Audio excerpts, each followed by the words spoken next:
Assalamualaikum warahmatullahi wabarakatuh. Selamat pagi anak-anak.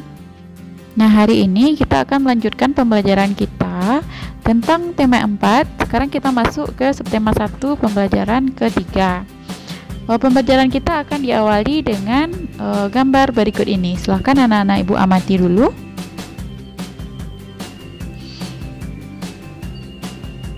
Nah, paham ya gambar ini kira-kira tentang apa? Ya betul, tentang kerja bakti atau gotong royong. Jadi ini warga masyarakat di tempat tinggal Edo sedang melaksanakan kerja bakti. Mereka membuat jalan setapak untuk masuk ke gang perumahan setempat. Mereka juga bekerja bakti membersihkan lingkungan. Semua warga masyarakat yang ikut dalam kerja bakti termasuk Edo. Kerja bakti membersihkan lingkungan merupakan upaya menciptakan lingkungan sehat. Dengan lingkungan sehat, warga pun hidup sehat. Semua warga harus mengikuti kerja bakti, karena kerja bakti merupakan kewajiban sekaligus tanggung jawab setiap warga masyarakat. Sebagai warga masyarakat, kita juga berhak untuk hidup di lingkungan yang bersih dan sehat. Nah, dari yang Ibu jelaskan sebentar ini, di sana ada kata kewajiban, ada kata hak, dan ada kata tanggung jawab. Nah, siapa yang masih ingat apa pengertian kewajiban dan apa pengertian hak? Ya, yang masih ingat bagus sekali. Yang tidak ingat, mari kita ingat lagi ya. Kewajiban adalah sesuatu yang harus kita lakukan. Jadi kewajiban itu adalah sesuatu yang harus atau wajib kita lakukan. Sedangkan hak adalah sesuatu yang harus kita terima. Bu ulang ya, hak adalah sesuatu yang harus kita terima. Nah, tadi juga ada kata tanggung jawab. Sebenarnya apa pengertian tanggung jawab? Tadi juga sudah dijelaskan bahwa kita memiliki kewajiban. Jadi tanggung jawab berhubungan dengan itu. Apa arti tanggung jawab? Tanggung jawab adalah kesadaran manusia akan tingkah laku atau perbuatan yang disengaja maupun yang tidak disengaja. Dengan kata lain, tanggung jawab berarti perwujudan kesadaran akan kewajibannya. Nah, gitu ya. Jadi contohnya adalah kamu misalnya siswa, kewajiban siswa itu salah satunya adalah belajar. Kenapa tanggung jawabnya terhadap belajar? Yaitu kita harus melaksanakannya dengan sungguh-sungguh atau tidak boleh menyepelekannya. Itu artinya tanggung jawab. Paham ya pengertian kewajiban, hak, dan tanggung jawab. Itu sebenarnya juga sudah kita pelajari di kelas-kelas sebelumnya. Kita hanya mengingat-ingat lagi saja. Kemudian berbicara tentang kerja bakti itu dilakukan oleh sekelompok warga masyarakat. Kerja bakti ini termasuk ke dalam interaksi manusia dengan lingkungan. Mana manusianya, yaitu orang yang bekerja bakti, mana lingkungannya yang dikerjakan. Contohnya tadi Edo dan warganya sedang membuat jembatan atau membuat jalan setapak. Nah, itu contohnya manusianya adalah warga masyarakat, sedangkan lingkungannya adalah jalan setapak yang dikerjakan. Sekarang apa yang dimaksud dengan interaksi manusia dengan lingkungan? Apakah akibat dari interaksi manusia dengan lingkungan tersebut? Apakah interaksi sosial dapat menimbulkan persatuan atau perpecahan? Nah, mari kita pahami gambar berikut ini ya. Ini adalah gambar pertama. Ini dapat dilihat ada orang tua, ibu dengan anaknya yang sedang melakukan sepertinya sebuah permainan ya. Ini dinamakan interaksi antar individu. Interaksi antar individu. Individu pertama yaitu ibu dan individu kedua yaitu anaknya.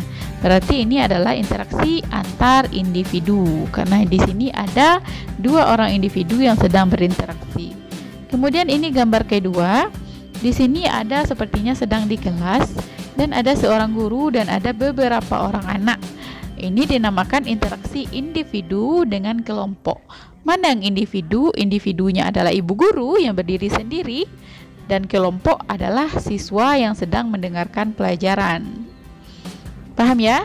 Kita lanjut ya ke gambar yang ketiga. Nah, di sini ada dua tim sepak bola. Yang satu kaosnya warna merah dan satu lagi berkaos kuning.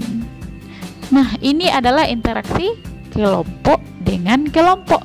Kelompok pertama adalah tim sepak bola yang berbaju merah, sedangkan kelompok kedua adalah tim sepak bola yang berbaju kuning. Jadi ini adalah interaksi antar kelompok dengan kelompok. Manusia hidup dalam lingkungan tertentu. Lingkungan adalah ruang yang ditempati oleh makhluk hidup dan benda tidak hidup. Kehidupan manusia tidak dapat dipisahkan dari lingkungannya, baik lingkungan alam maupun lingkungan sosial. Manusia tidak bisa hidup sendiri untuk memenuhi kebutuhan hidupnya. Manusia pasti membutuhkan orang lain. Nah, apa beda lingkungan alam dengan lingkungan sosial? Lingkungan alam yaitu yang kita tempati. Sedangkan lingkungan sosial itu merupakan orang-orang yang ada di sekitar kita. Secara kodrat, setiap manusia akan berinteraksi. Interaksi antar individu, interaksi individu dengan kelompok, seperti yang sudah kita jelaskan tadi. Interaksi tersebut dinamakan interaksi sosial karena kita berinteraksi dengan orang yang ada di sekitar kita. Selain contoh yang sudah kita pelajari tadi, ada contoh lain interaksi antar individu dengan individu. Tadi sudah kita lihat ya, interaksi antar ibu dan anak itu merupakan interaksi antar individu dengan individu.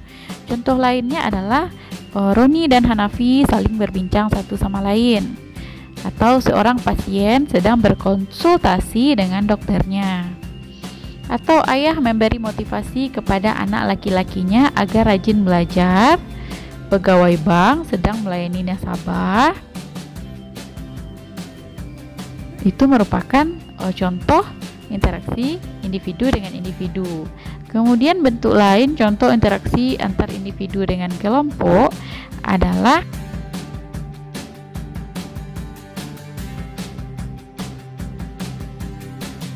Pak Tono sedang mengajar murid-muridnya di kelas. Calon wali kota Semarang melakukan kampanye di desa dan menemui warga desa. Seorang pemuka agama atau ustadz menyampaikan ceramah di depan banyak orang. Yang mana individunya? Ya, ustadznya ya. Yang kelompoknya adalah jamaah atau yang mendengar ceramah. Presiden memberi sambutan pada anggota yang hadir dalam sebuah acara. Itu merupakan contoh interaksi individu dengan kelompok. Sedangkan contoh interaksi antar kelompok adalah tim SAR melakukan pencarian korban bencana tanah longsor. Itu ada dua kelompok. Kelompok pertama tim SAR dan kelompok kedua adalah korban bencana. Pertandingan sepak bola antar Persija melawan Persebaya berlangsung sengit. Itu merupakan interaksi kelompok dengan kelompok. Tawuran pelajar antar SMA 5 dengan SMA 6. Ini merupakan contoh interaksi antar kelompok dengan kelompok. Nah, dari contoh yang Ibu sebutkan tadi, kita bisa melihat bahwa interaksi sosial itu tidak selamanya mengarah kepada kebersamaan. Ada juga contoh tadi tawuran, itu merupakan contoh interaksi sosial yang mengarah kepada perpecahan. Nah, mari kita pelajari lebih lanjut ya. Ia merupakan makhluk sosial, sehingga manusia penting melakukan interaksi sosial. Kenapa demikian? Karena manusia tidak akan bisa hidup sendiri. Contoh sederhananya saja, saat kita makan nasi, itu ada jasa-jasa orang lain di sana. Nasi sebelum kita makan itu merupakan beras. Beras berasal dari padi yang ditanam oleh petani.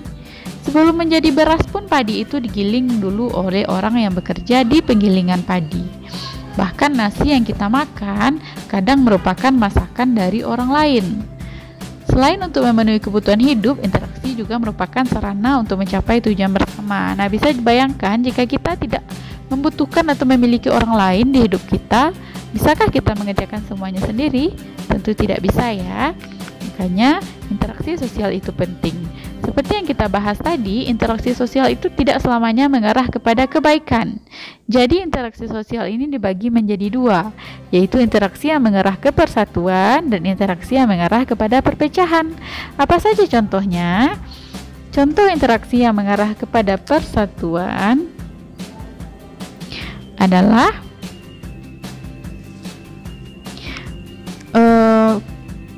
melaksanakan kerja bakti, Kemudian anak-anak desa sedang bermain bersama-sama di sungai, seorang guru sedang mengajar siswanya di kelas, para pemain timnas saling bekerja sama untuk mencetak gol, ayah dan ibu memberi nasihat kepada anak-anaknya. Itu merupakan interaksi yang mengarah kepada persatuan.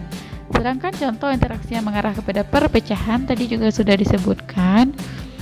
Ada contohnya adalah terjadi tawuran antar dua warga desa. Kemudian mahasiswa melakukan aksi demonstrasi pada pemerintah dengan melakukan perbuatan anarkis. Kemudian konflik bersenjata antara dua pasukan militer, itu juga mengarah kepada perpecahan. Kemudian siswa di satu sekolah saling bersaing untuk mendapatkan ranking 1 dengan cara yang salah. Itu merupakan contoh interaksi sosial yang mengarah kepada perpecahan. Jadi karena Indonesia itu memiliki banyak pulau, memiliki banyak karakteristik yang berbeda-beda, maka untuk menghindari interaksi yang mengarah kepada perpecahan, setiap warga itu harus memahami bahwa perbedaan merupakan kodrat dari Tuhan Yang Maha Esa. Oleh karena itu, kita harus mengelola perbedaan tersebut menjadi suatu kekuatan. Untuk menjadi warga Indonesia yang aman, damai, dan tentram, kita harus melaksanakan tanggung jawab kita masing-masing dan kita juga sadar akan perbedaan. Nah, di sini ada sebuah pantun yang berhubungan dengan hidup bahagia, yaitu turun ke paya memetik kangkung, hati senang dibantu si dia, bergotong royong penduduk sekampung, hasil mufakat hidup bahagia. Nah, itu merupakan contoh pantun nasihat yang mana artinya adalah tentang pentingnya kerjasama dan mufakat dalam masyarakat. Pantun nasihat contoh lainnya adalah merah muda baju si bibi, di tangannya ada bayam seikat, masalah warga datang bertubi, berkumpullah untuk mufakat. Ini juga merupakan pantun nasihat yang maknanya adalah setiap manusia hendaknya menyiksakan waktu untuk berkumpul bersama warga kampungnya. Gunanya adalah untuk membicarakan masalah sehingga mencapai kata mufakat. Jadi pantun nasihat ini seperti sudah kita pelajari, ini biasanya merupakan pantun tua ya, yang berisi dengan nasihat. Selain tanggung jawab di masyarakat seperti yang telah dilaksanakan Edo tadi, kita juga harus melaksanakan tanggung jawab di rumah. Apa saja bentuk tanggung jawab kita di rumah? Itu ada banyak ya, contohnya membantu orang tua, menolong adik misalnya, berbicara dengan sopan dan santun, itu juga merupakan tanggung jawab di keluarga. Dan ada banyak contoh lainnya yang ibu yakin anak-anak ibu sudah mengetahuinya.